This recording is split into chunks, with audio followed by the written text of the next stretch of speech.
I departed from the life I knew in the US for a job in China because at the time I longed for immersion. I longed to be invited into someone's home, someone's world, to sit at their kitchen table and invite me to eat their daily breakfast and tell me all about their normal routine.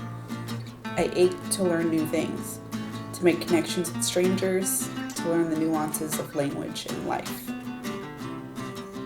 I longed for the chance to have some freedom and independence. I was ready to take care of myself, to unburden my family, to gain new skills, to travel, to save money, and this seemed to be the answer. I took up residence in Guangzhou, the center of Canton, which tied me back to my Cantonese ancestors who immigrated from Hong Kong to Guyana as indentured laborers in the late 1800s. But my first real introduction to Chinese society started with the job.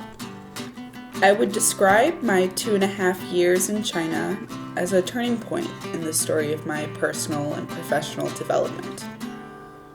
Me, the main character, I graduated from undergraduate school the year before and suffered a number of setbacks professionally as I bounced from job to job looking for something that would suit my interests and skills, while also giving me a start at a career.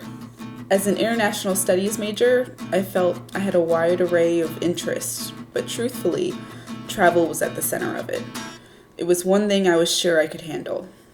My past experience studying abroad as a student in Thailand and then in Bolivia proved to me that I could adapt. I was confident in that. I thought I'd learn a lot about Chinese culture, but instead I learned much more about expat life in China. In Guangzhou, foreigners were either import-export business traders, English teachers, or models. Sometimes expats parlayed in all three arenas. The traders primarily exported raw materials, clothing goods, beauty products, furniture, and electronics to their home countries. What I found more interesting is what they'd import: Western food products, opinions, and beauty aesthetics. Photos of fair Caucasian hands sold whitening creams. A picture of a red-headed Brit advertised local comedy shows starring Asian American comics at bars. And white teachers were hired to attend primary school open houses, so that school appeared as though they hire Western teachers to teach English there.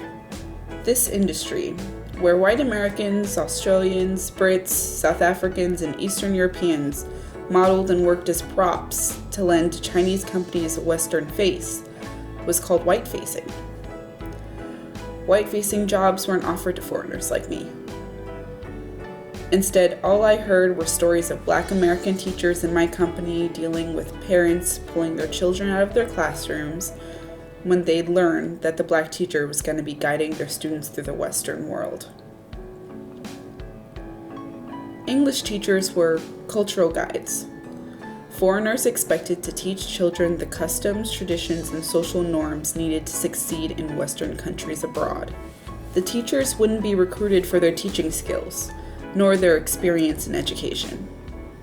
I soon learned that a foreigner's face could be their most prized asset.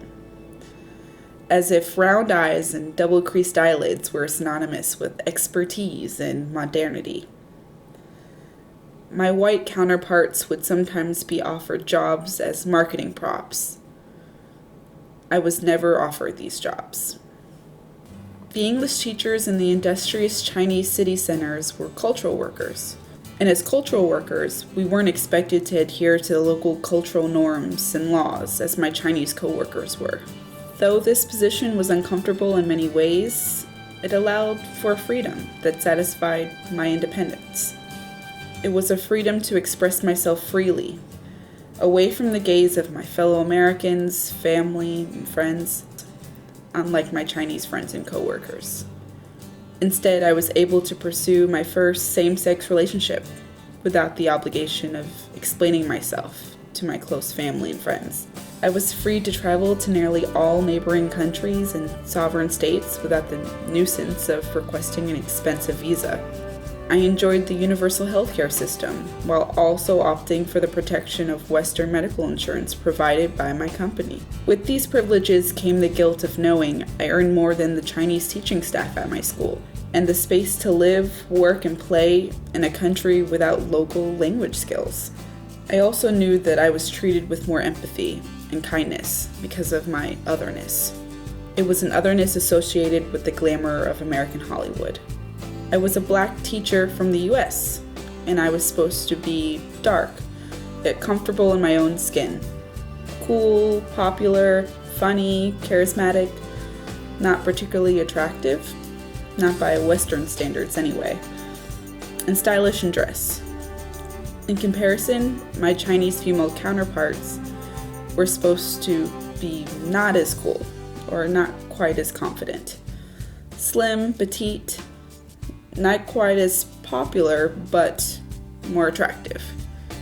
In the end, my coworkers and students invited me into their homes and their families with welcome arms.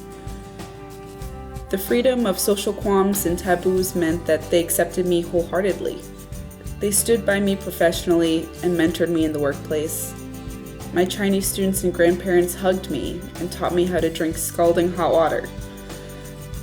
They guided me through this new world, yet the social alienation was tangible. My Chinese peers were either in university or they were getting married and starting to expand their families. I got a glimpse of the embodiment of Western privilege and colonization, and what it meant for social relationships between the East and the West. The distance between the ideal American expat and the model Chinese national afforded me a third space. A space to explore a world aligned with my interests and to escape from societal norms.